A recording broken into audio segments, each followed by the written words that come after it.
আমি তো জাসদ করতাম, জাসদ ছাত্রলীগের সেক্রেটারি ছিলাম, প্রেসিডেন্ট ছিলাম, ডাকসুর 2বার ভিপি ছিলাম। কি বিশাল ব্যাপার! ছাত্র সংগঠন এদিক থেকে ওদিক তাকালে শেষ হতো না, কিন্তু দলটা শেষ হয়ে গেছে। ভোট তো হবে নাকি, সংশয় আছে এখনো, নিজেদের মধ্যে একটু দ্বন্দ্ব হয়, শর্ত মেলে নাই, কবে যেন মেলে, শেষ পর্যন্ত মেলে কিনা, ঝগড়াঝাটি বেড়ে যায় কিনা, বাংলাদেশ গণতন্ত্রের পথে পা রাখতে পারে কিনা। আমি বিপ্লবী ওয়ার্কার্স পার্টির এই প্রতিষ্ঠা বার্ষিকীর অনুষ্ঠানে প্রথম বলতে চাই, আমাদের নির্বাচন ছাড়া কোনো বিকল্প তো নেই। নির্বাচন না হলে কি হবে? এই সরকার চলবে 5 বছর? চলতে পারবে না। তখন কে আসবে জানি না। যারা আসবে তারা ভালো মানুষটা খারাপ মানুষ তা তো বলতে পারবো না। তার চাইতে ভোট হলে, পছন্দ হোক বা না হোক, খুশবাইকে দেখতে পাই না, কিন্তু কী করবো, ভোট দিতে হবে ওনাকে। এরকম হয় না? না, সত্যি যে দেখতে পারি না তা তো বলছি না, কথার কথা বলি।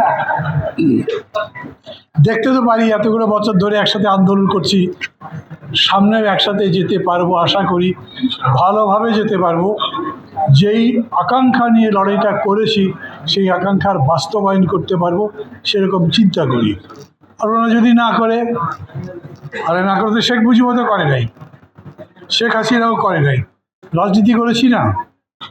অতএব নির্বাচনকে ভয় পাবার কোনো বিষয় নেই। আমি আপনাদের জিজ্ঞেস করি, আপনারা ঠিক করেছেন, সাধারণ মানুষ ঠিক করতে পেরেছে কাকে ভোট দেবে? আবার খসরু ভাই টুকু ভাইয়ের নাম বলতে হবে, তাই তো? ওরা কি, কাকে ভোট দেবে মানুষ? কাকে ভোট দেবে তা জানি না, মানুষ জিজ্ঞেস করে। এরকম একটা পরিস্থিতি হয়েছে, রাজনীতিতে শত্রুকে তা বুঝতে পারছি না। সবসময় থাকে না রাজনীতিতে প্রতিপক্ষ থাকে। আমার প্রতিপক্ষ কে? খসরু ভাইয়ের প্রতিপক্ষ কে? এনসিপির প্রতিপক্ষ কে? এরকম স্পষ্ট করে বলা যাবে না। হ্যাঁ, বিভিন্ন ইস্যুতে আমরা একজন আরেকজনের সম্পর্কে প্রতিবাদ করছি, বিরোধিতা করছি, কিন্তু শেষ পর্যন্ত চেষ্টা করছি এক হয়ে যেতে। এরকম যখন একটা পরিস্থিতি, তখন রাজনীতি গড়বার সময়, রাজনীতির দিক নির্দেশনা, দিক দর্শন ঠিক করে দেবার সময়, সেটা গঠন করবার সময়। বিপ্লবী ওয়ার্কার্স পার্টি দীর্ঘদিন ধরে সংগ্রাম করছে। আমি দেখছি ধীরে ধীরে মানে একটা বীজ অঙ্কুরিত হয়েছে, তা থেকে চারা গাছ হয়েছে, বড় হচ্ছে। আমি চাই এটা আরো বড় হোক। আমি চাই এই রকম দল আরো বড় হোক। আমি চাই যত বেশি দল বড় হয়, যত বেশি দল গণতন্ত্রের জন্য সংগ্রাম করে, জনগণের কল্যাণের জন্য সংগ্রাম করে, একটা কল্যাণ রাষ্ট্র গড়ে তোলবার জন্য সংগ্রাম করে, তত আমাদের জন্য কল্যাণ। সেই লক্ষ্যে আমি বলবো, বিশেষ করে এইখানে এনসিপির যে তরুণ বন্ধুরা আছে তাদের জন্যও বলি, আমার নিজের কথা বলতে হয়, সবাই জানেন আমি তো জাসদ করতাম, জাসদ ছাত্রলীগের সেক্রেটারি ছিলাম, প্রেসিডেন্ট ছিলাম, ডাকসুর 2বার ভিপি ছিলাম। কি বিশাল ব্যাপার!